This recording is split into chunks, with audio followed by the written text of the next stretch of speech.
Thank you.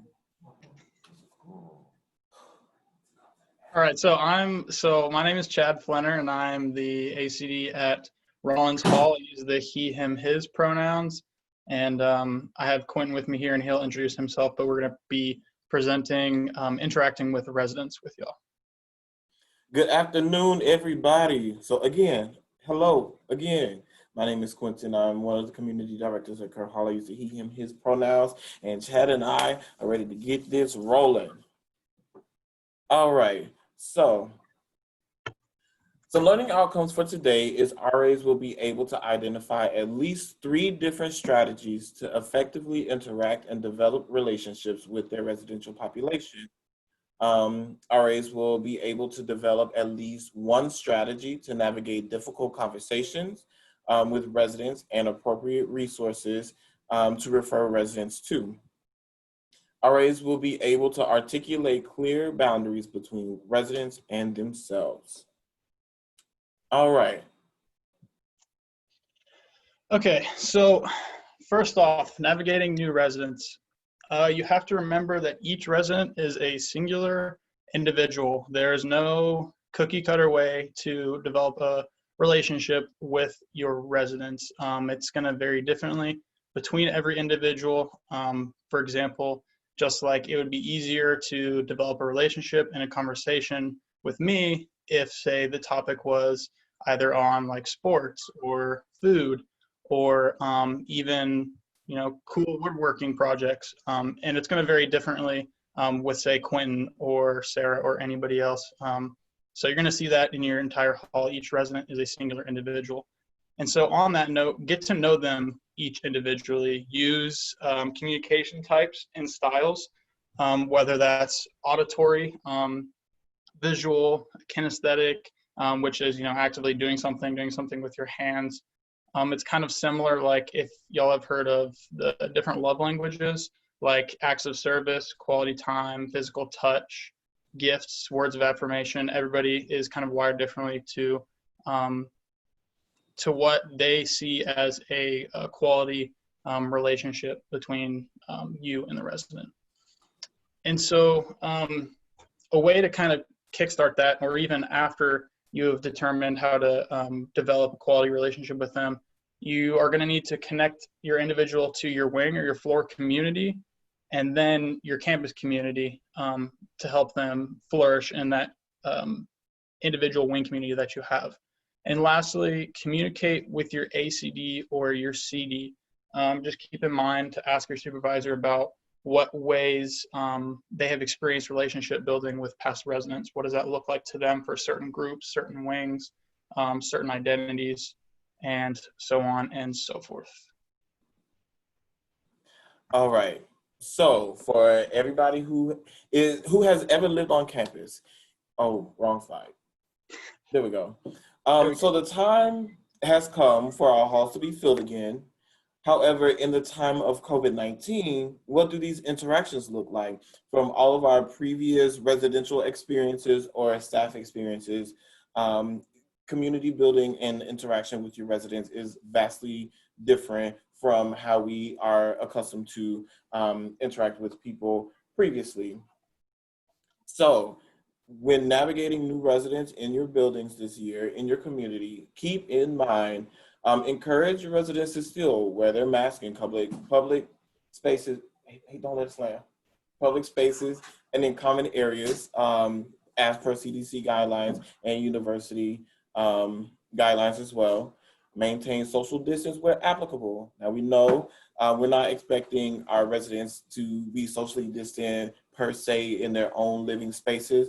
However, outside of that, making sure we're still creating distance and things like that.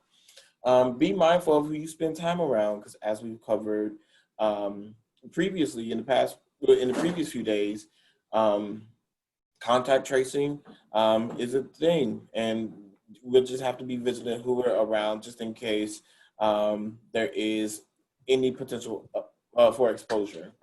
And continue to monitor your own health for any changes that may take place. And so just keep your own health in the background. And if you experience any changes, let your supervisor know and then the team will be able to take necessary steps to make sure everybody is healthy and taken care of. And lastly, engage your residents virtually as much as possible.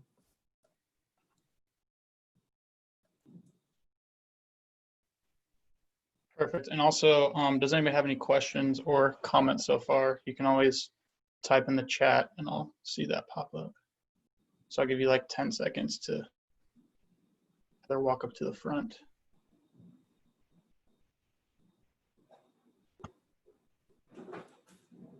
Oh, okay.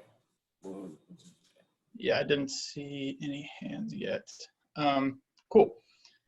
So whether your conversations are going to be virtual or in person, with what we have going on, a very key component to developing those relationships and navigating those conversations with your new residents is going to be active listening. The first part of it, pay attention. It's pretty self-explanatory. Be engaged in the conversation that you're having. Second, show you are listening. This can look like nodding your head, making eye contact, some of those nonverbal cues, and even matching emotions of the person that you're talking to, that's talking to you. Provide feedback. I would say provide feedback only when appropriate or necessary. Sometimes residents aren't always looking for a direct answer to something. They may be just trying to tell you how they feel. And so just kind of gauge, when it's appropriate to provide feedback, to give them an answer if that's what they're looking for. And, maybe even sometimes feedback can look like, just confirming that what they're talking about is what you're understanding. Next, deferred judgment. We're going to talk about this in a future slide, but check your implicit and your explicit biases when you are actively listening to somebody. This isn't to say that don't have biases, don't have implicit, explicit biases, but just be aware of them, check them, and throw those away when you're having a conversation, you're actively listening to a resident. And lastly, respond appropriately. This would look like referring to your resources that we will be giving you as a department, and even at the end of our presentation.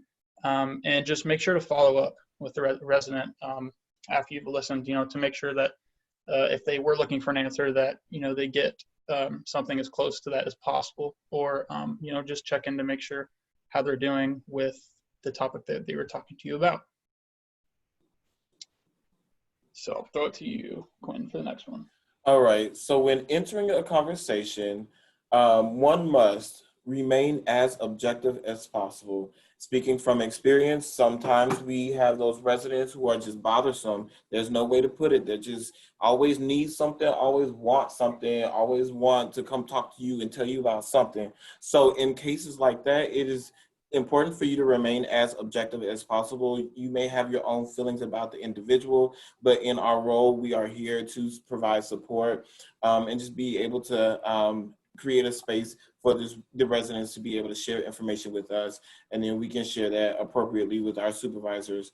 As long as we're paying attention to the task or the action that the resident is bringing towards you.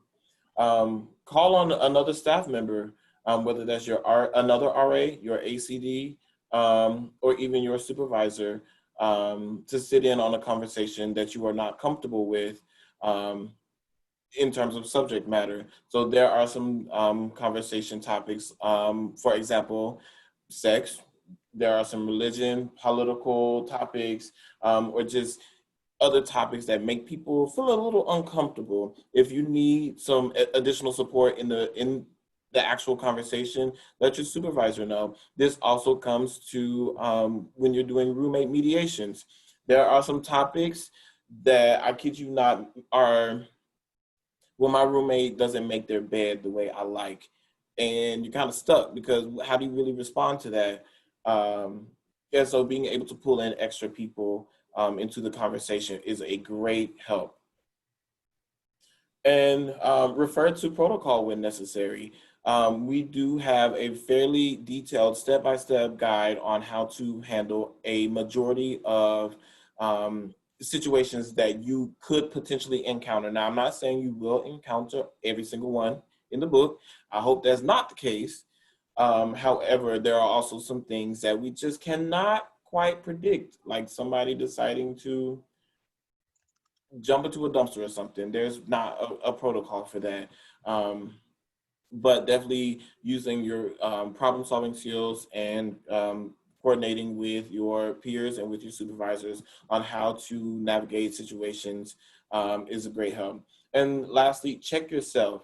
So check yourself from implicit and explicit biases that we all possess. And so for some further definition, implicit biases are unconscious and one may not be aware when the reaction occurs. An explicit bias is a conscious and made in, or is conscious and made intentionally. An example of implicit bias is when a native English speaker speaks loudly to an international student in terms of thinking speaking louder makes comprehension better. That's not the case. An example of explicit bias is plainly hate speech. And just to reiterate the protocol portion, when on-call situations, keep in mind if anyone says, I am uncomfortable with suicide ideation, RAs need to know that while you can always call for backup, you will not always know what to encounter when you get a call on the on-call phone. And sometimes it is appropriate to pause and verbally say, I'm not fully comfortable continuing this conversation. But other times you will have to just be competent of the topic matter and be able to navigate it for the moment, but then being able to relay that experience to your supervisor so you yourself are connected with the appropriate resources.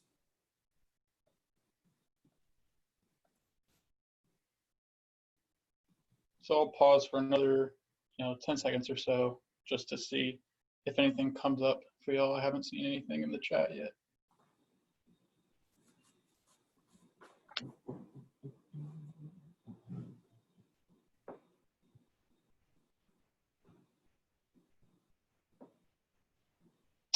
Okay, and then we can also, we'll also have room for questions at the end.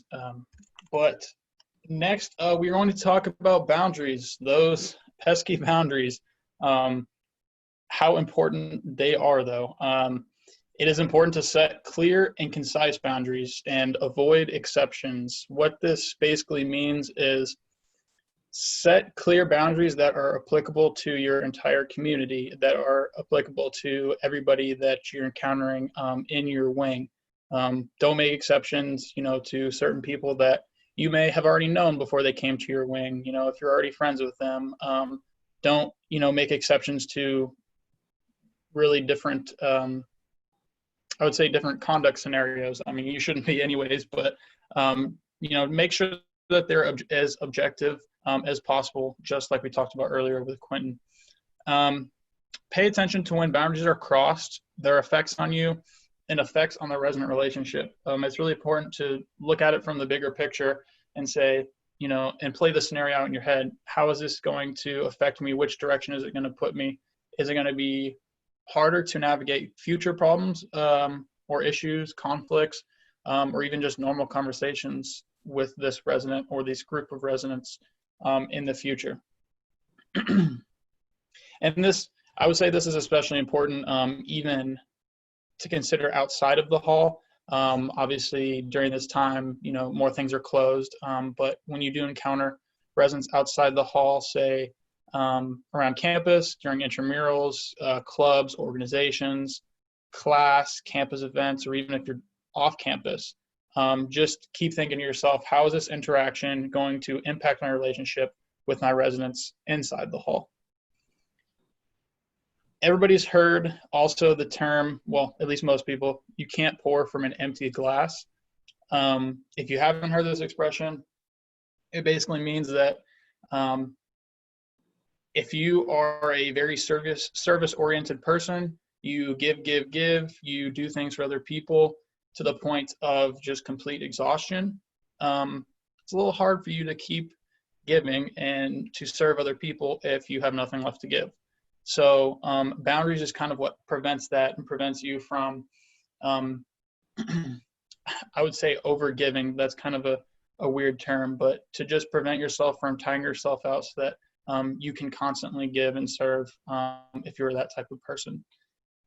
And lastly, I talked about this a little earlier, set expectations for community standard as a whole, as a group. Do them early, set boundaries from the very beginning, you know, when you have your wing meetings, whatever that would look like, you know, for you this year. And set them early and be consistent with them as well. So I'll pass it on to you next, Quinton. All right. So we're interested to hear what you think. So this is another Polls Everywhere. Let me see if I can get this up. So how do I also share the screen?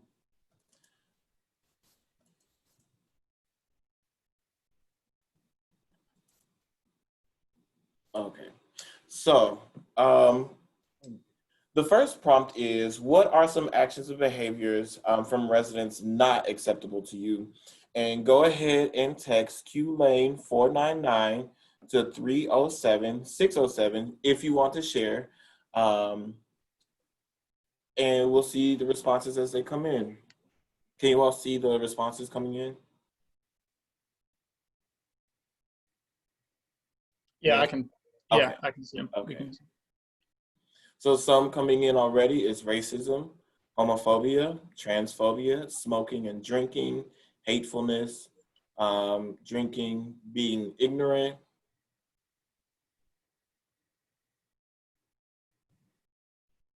One says religion, rudeness, bullying,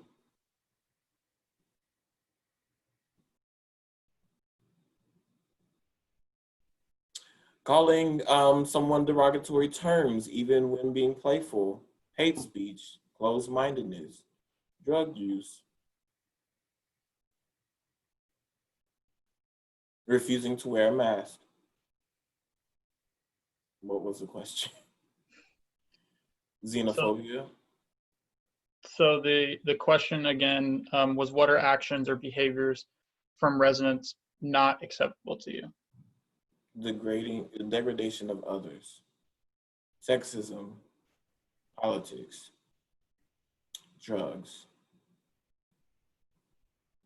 All right, as they continue to come in, we'll also prompt you. So what are some boundaries you want to set in place with your residents?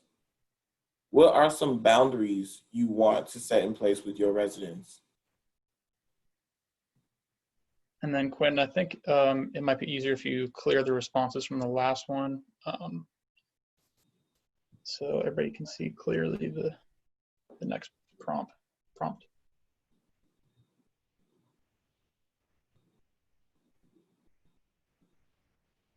I am not available at all hours of the day. I also live in the building. Amen to that. I'm not your friend, but I'm not your boss. I'm here to help.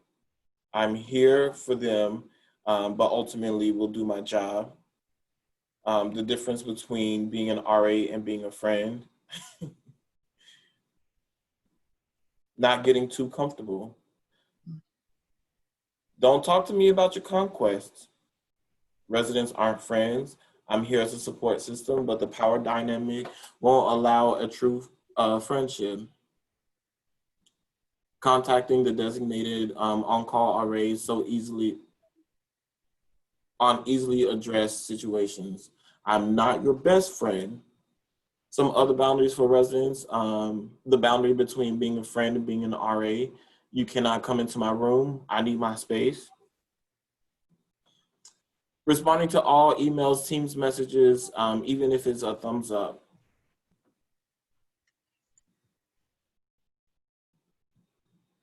Waking me up just to talk or hang out.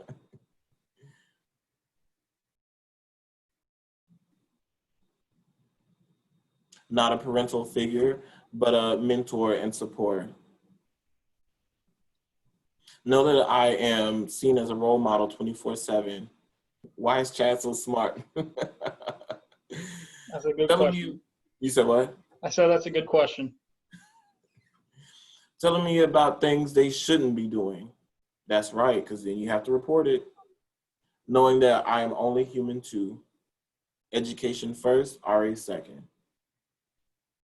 Work hours and life hours is not I'm not necessarily a therapist. I'm not your mom or housekeeper.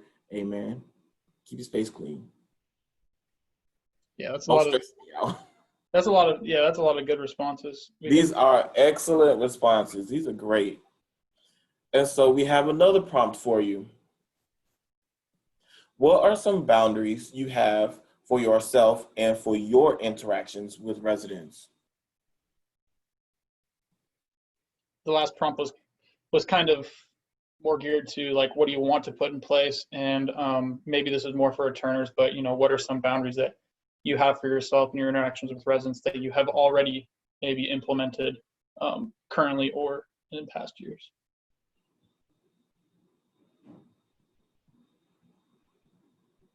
Not sharing too much information about your own personal life, keeping professional and not complain about jobless, not getting too emotional in situations.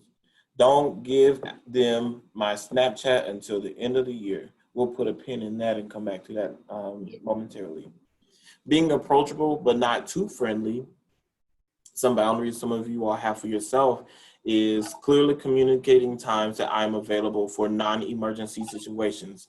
That is important as well. Not overstepping as an RA.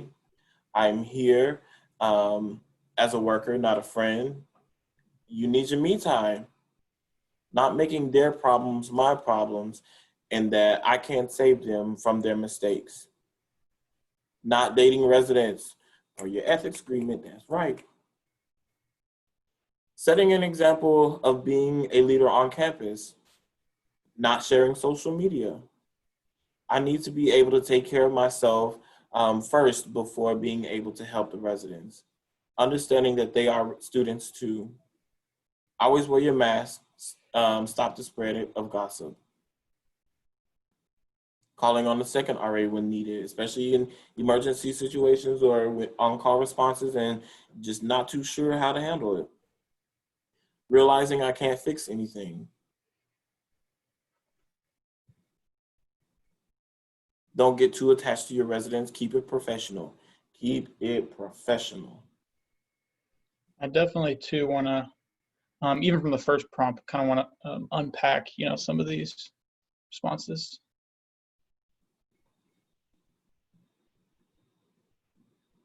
I'm not their bestie. Not giving them my cell phone number. Not allowing interactions through Teams. Only allowing interactions through Teams. Asking for help when needed. Not playing favorites.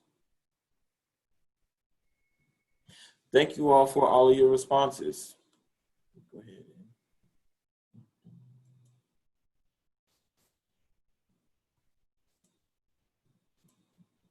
All right.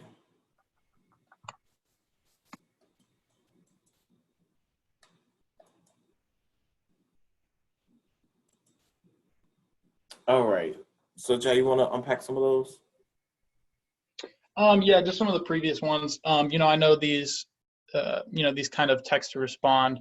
Sometimes you don't get the prompt or the question. Sometimes it can be hard to understand. But I just want to make sure that we're covering our bases as far as some of the responses I saw.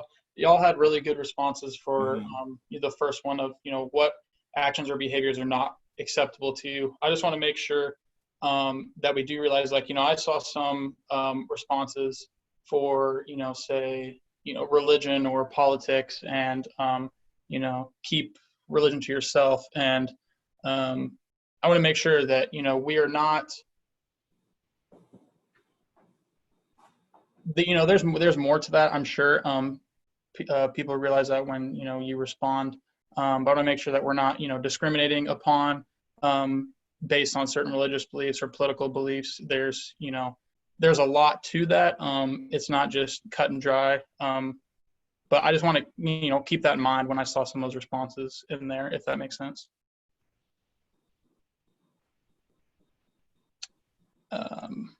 Okay, cool. Are we on the difficult conversation slide for the next one? Mm-hmm. Okay. Is this me or you? Yeah, this is me. Okay. Awesome. So seemingly, as you know, and as returners know, residents, when they come to campus, issues are going to arise, whether it's homesickness, academic struggles, financial struggles, mental health obstacles, especially. They're all bound to arise throughout the semester. And I would say navigating these difficult conversations, it's most important to remember your, like we talked about earlier, your awareness of bias or judgment, defer to your active listening, like we talked about earlier as well. And of course, just remember your protocol. And even if you don't remember it, nobody's going to remember word for word that protocol book that, is 100 pages. But, always refer to it, flip back to it, read it if you're unsure. And again, remember, even though your job is to facilitate your community, build relationships, connect residents to resources, I think someone mentioned this in one of our earlier, what do you think prompts, but it is not your ultimate responsibility to completely solve their problems for them. So along with that, be comfortable being uncomfortable. Be okay with not always being able to solve their problems, to answer their questions, every question. If somebody is having problems with their, say, their academic advisor or one of their professors, it is not your complete job to reach out to that academic advisor for them and to essentially be, another parent for them, help them develop autonomy and independence in college in a time where a lot of students thrive through independence, help them with that. And of course, pass information to your ACD or your CD in a timely manner. It is what we are here for. It is what we have the CDOC number for, along with our AOC. That's why we always say call up, call up, call up. Make sure your supervisors in your building know about the conversation, because otherwise, how are they going to assist you? How are they going to assist the resident if they don't know what is going on? So always lean on them for extra help. And of course, lean on your other RAs, your coworkers. I've heard plenty of times between last year and this year when returning RAs are giving tips or, words of advice. It is so many times I've heard, hey, if you're having trouble, if you're struggling, we are here for you. And that's something important to realize among navigating difficult conversations as well. If you're not uncomfortable, or if you are not comfortable with something, a lot of times someone's going to be there to help you through it. That's exactly right. Because even in my professional role, being a community director, there's some conversations or topics that get presented to me. I'm like, I don't really know what to tell you. Let me take a minute and then let's unpack this and let's get through this together. And should I need additional support, I can definitely go to my supervisor or my office partner, Russell, and just like, yo, help me out. I really don't know what to tell them. But we're all here as a support for each other.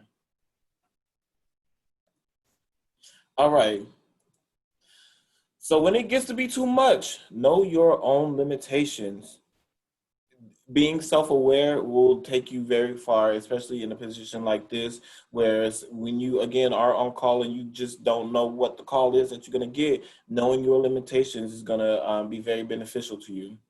Talk to your supervisor. If you have any questions about anything, let them know. If you would like some clarification or some pointers on how to have a type of conversation or how to approach a situation with your residents, your supervisors are always a good first line of support. Connect with campus resources. You all as students know better than most what the campus resources are for you, and not even just the Student Health and Wellness Center, but some of the more not so public campus resources that students may not realize are available to them, like the food pantry that's in the back of Crumley. So being able to use your own experience to connect students to campus is highly beneficial. Even in doing so, make sure you maintain your own boundaries. Again, we are not prepared to fix everybody's issues. That's not what we're here to do. We are here to intercept them when they get to us in the buildings or in our residence halls, and then be able to navigate them or guide them to appropriate resources on campus. And when it becomes too much, take your time away, step away. If you need to go home for the weekend, go home for the weekend. Even if you don't want to go home, go off campus. Being in the DFW area, though we're still in COVID, go on a staycation. You can go to the square, spend a day on the square, or go to Dallas and go to your favorite restaurant or somewhere in Fort Worth. So practicing self-care is very important because, as we stated before, you cannot pour from an empty cup. Making sure you take care of yourself, especially that you're a student, you have your own coursework, your own personal life, and they're in the responsibility of being a support to your residents. Some of you may have 60, 70 residents, some may have just 30 or 40. That's a lot of people nonetheless.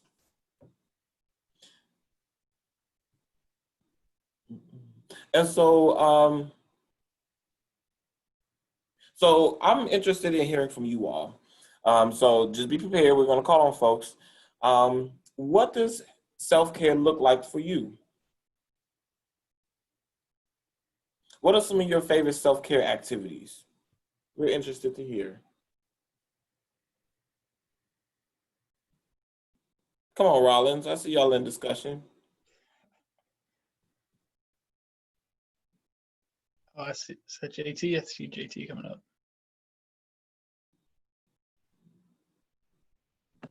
We got something. I said that I like to go to the gym early to go get something to eat because I'm fat. So I like to eat early to go to the gym. Thank you for sharing. Well, I don't look that good right now, but I like to be cute. I like to do my makeup. I like to take pictures, and I like to feel myself. That's how I practice self-care. Thank you for sharing. Come on, Lynn Kirk. Yeah. Same. I like to do makeup too, and skincare, of course. It's always important. Thank you for sharing, Micah. Come on, Bruce. Bruce? They put it in the chat. Oh, okay. Oh, I see it. All right. Taking a nap, yoga, and eating good. I love that last one. All right, Victory, then Joe Green.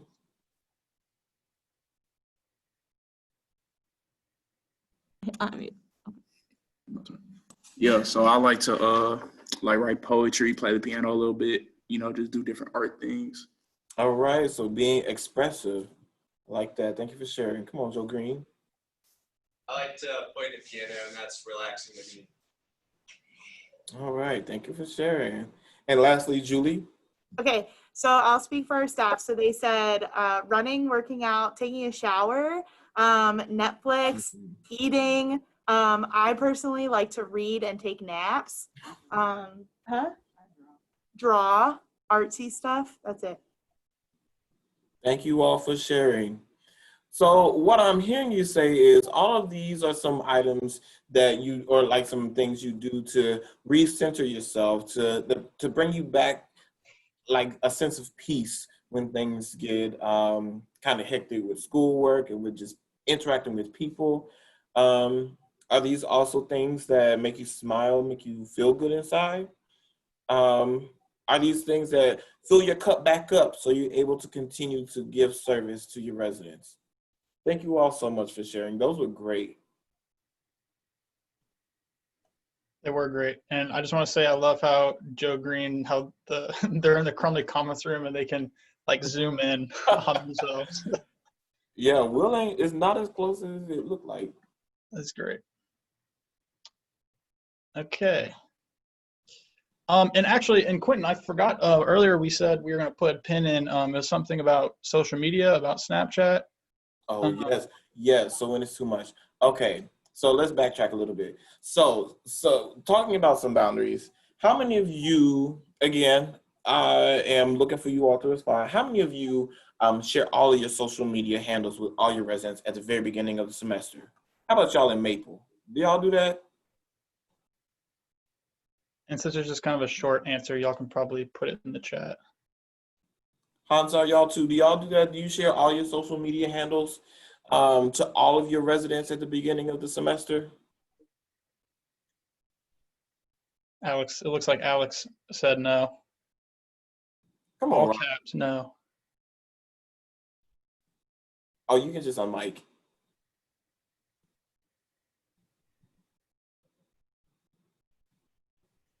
Rollins, no. Nope.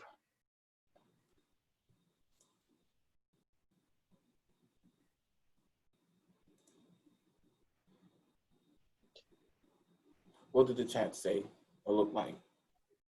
Yeah, it's Alex said no, Rollins said no, Hansart said nope. So I'm curious, why not?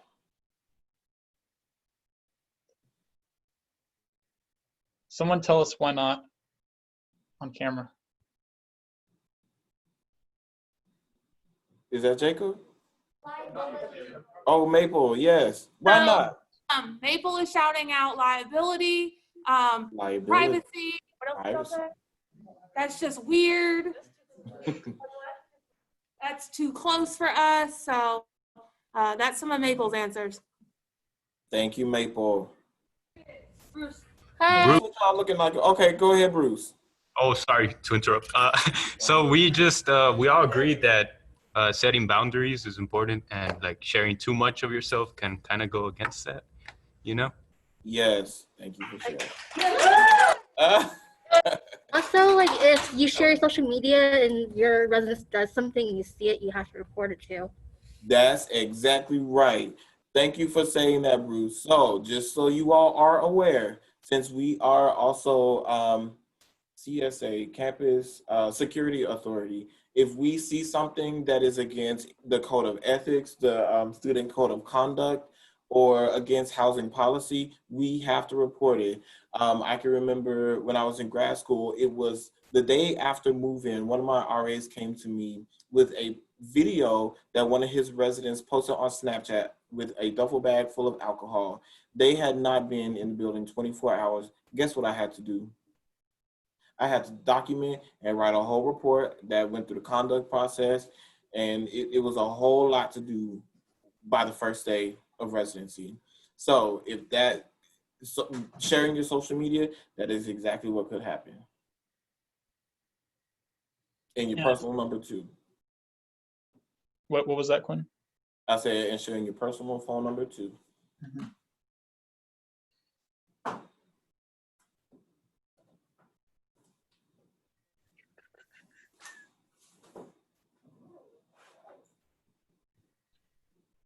Okay, in the chat, much from Rollins said, I would not have a problem with sharing my social media because I am not posting anything that is unprofessional, and can also, they can find me if they want to anyways. That's a good perspective. Thank you for sharing that, Mush.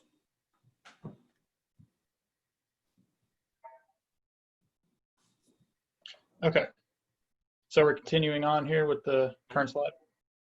Okay, so what you have here is just kind of a snapshot or a screenshot of a document that we have sent to your ACD and your CD that is basically just a situational campus resource flowchart. And so kind of by topic there, it'll give you some on-campus resources to refer to. Of course, after you have gone through protocol, after you have contacted the necessary people like the CDOC, ADOC, in some situations, the counselor on call, or, you know, maybe even if it's an emergency, 911 or UNTPD. So this is kind of more resources for support for those residents afterwards. And sorry, let me adjust my. And just so y'all can see, Chad created this document, first of all, so props to Chad. He created this document. This is a screenshot. It's not quite big enough to share the whole thing, but the whole document looks more like this with a plethora of on-campus and off-campus documents. So this file was shared electronically with your supervisor, so give it to them so you can get access to a copy as well. Perfect. So as a review of some of the things we just talked about, is again, each resident is carrying their own unique experience with them. Upon arrival, all of your residents are also carrying their own baggage, their own issues. Sometimes these issues come to a head pretty quickly. Some are an even simmer throughout the semester and can potentially boil up closer to the end of the semester. Community development is different in the age of COVID-19. However, it is doable. It is doable. Just like we changed the whole look and feel of training to what it is now, to being on a virtual platform, still being able to have community development is doable. Make sure you practice active listening, and you're using your cues, your nonverbal cues, to be able to completely relay how you are receiving information, and you are, again, sharing information in conversation with your residents. Make sure you check your biases.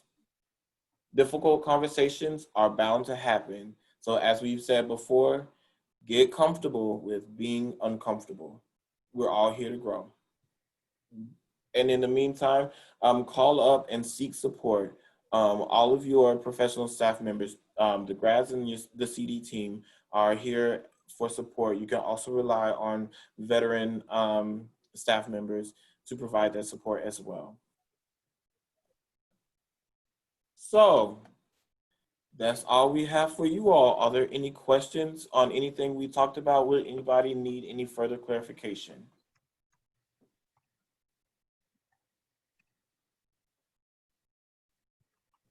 Trying to see if